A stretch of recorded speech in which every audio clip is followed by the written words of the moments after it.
Welcome back to a new episode of Your Investment Agent 2024, and it's gonna be, good and better and clear, and I'm so excited. We have too much in stock to share with you guys, so I hope you'll be here to learn, listen, share with us, all those things. Now, today, I'm gonna generate my topic regarding this question.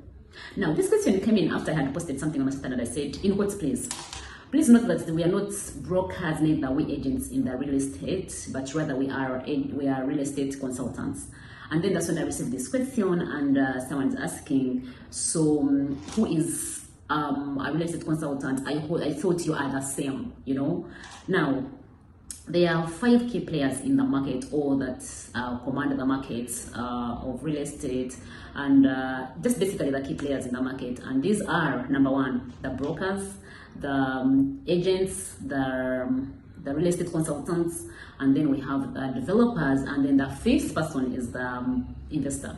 Now, who is who among these, and where do you belong? That's if you're in real estate market, and if you want to invest in real estate market, or if you want to, venture into real estate, where should you belong? These are the things you need to know. Now, a real estate market is a place which is open to different people. You can offer anything in real estate, whether you have money or not. At least you must have where you belong, as long as you love it. Because real estate money it's not for the weak. You must have, you must be committed, you must be dedicated, and you must be willing to invest. Especially those who go take the route of that needs quite some investment. Anyway, so coming back to the topic is that I have 5 key players in the market, and these, like I said, the agent, the brokers, the consultants, the developers, and then the investors. So who is a broker in the market? Now, the broker is like the baby, like the smallest player in the market. In the smallest, I don't mean in terms of finances or whatever, but I mean in terms of capacity. Now, a broker is this person you would pick a call and your agent would pick a call and be like, I want a house, do you have one? All these people who run around look for where's the land, where's the house, where's the office space I can find. These are people who run around and keep this data most often, So you'll find these people with this data. So these are our brokers, are the ones, even when a developer develops, a broker is the one who would help you most often to bring you the tenants or get you the people. Now, the second person is the agent. Now, your agent is usually the person that represents the clients. So, in other words, the broker is in the market or is with the developer and has the product. Remember, we have a product and we have someone who's looking for the product. So your agent is the person who is now going to take you to the product. Which product is with the broker? Now, usually the agents are representatives of the end consumer of the real estate product. So usually you find that you get someone and be like, can you get for me a house? I want this kind of, like for example, 2 bedrooms, has this, it's near this place, so I'm interested in the. Then they will ask you a few questions, like, what is your ideal location, what's your budget, all those things. So when you're at that point where you're talking to that person where you want the product, that's your agent. So you're asking your agent to go in the market and look for you that product, of which most often the agents look for the brokers also. That's why you find, for example, when you go to look for, and that's one thing we have suffered, especially in Uganda, I'm sorry to say, when I'm sure everyone is frustrated. I can't be the only one honest on this one, where you ask your agent, and when he has a property, he'll tell you, come and we go. And then when you reach at the property or the product that you're looking for, it could be office space, it could be, an apartment, it could be land, you find you have a fleet of over 7 brokers on that property. Now, or you find that he's taking you here, he takes you there, he takes you there. It means he's talking to the brokers, and that's why you're always like, I don't know the brokers, I asked you this, you told me you have it, now you're taking me to another place. No, because you did not talk to the broker. That was your agent. You're using the agent, and the agent is using the brokers to get you the right product. So sometimes don't get frustrated with these people. It's because the broker probably used broker A and he didn't have the product, and he's trying broker B, so always trying to broker C to make sure that he gets you the right product that you're looking for. Because for him, mostly he's in the market looking for clients, and then the brokers are in the market looking for the product. That's how it plays. Now, the third person, meanwhile, I'm giving you this in the chain of command as far as investment in real estate is concerned, okay? Now, the third person is the real estate consultant. Now, this is the most important and centralized place in your real estate market as far as making decisions is concerned, because this person, the real estate consultants, are the people who are going to help you make the right or wrong decisions in the market. And that's why I always tell people that before you invest, regardless of how much money you have to invest, please always look for the real estate consultants. Now, this is where, for example, Edgewood comes in. For example, a real estate consultant is they play roles like property management, valuation, property real estate consultants in terms of feasibility studies. They conduct for you feasibility study before you start developing, so that you know whether you're going to have the right product in the market or not, and how much is your expected return on investment.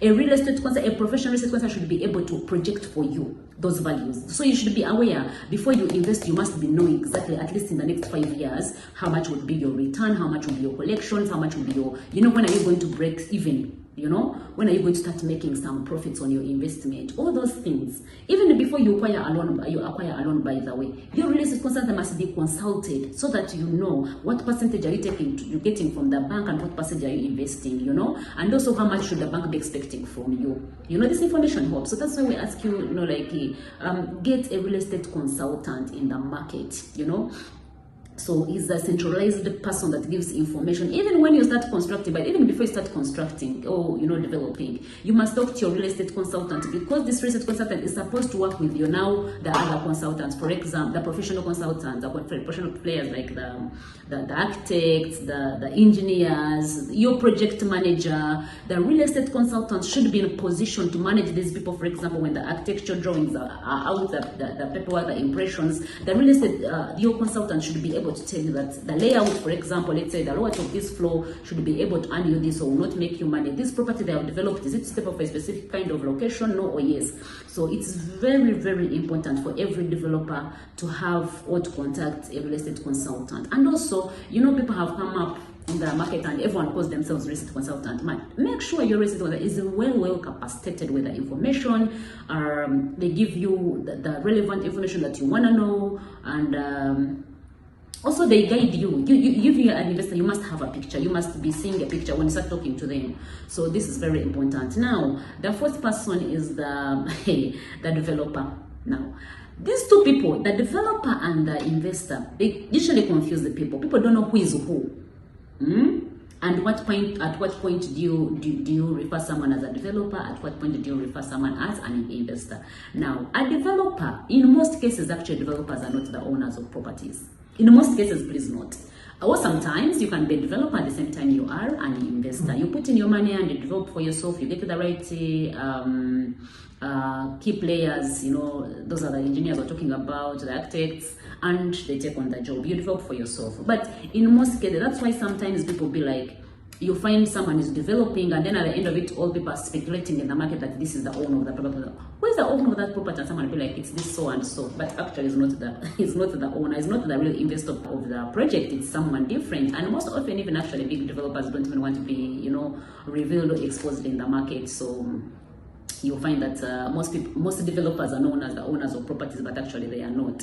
So when you get confused, they'll be like, hey, we know you're the owner of this, you're the owner of this. So developers most often are not, they just develop on behalf of the contractor, rather the investors, but they are not the investors. Yeah, like I said, there are some that take on the two roles at once, like you can be an investor at the same time you develop for yourself. But most often the developers are independent and they are just designated for that. For them, they are specialized in developing products for the clients or for the investors in the market.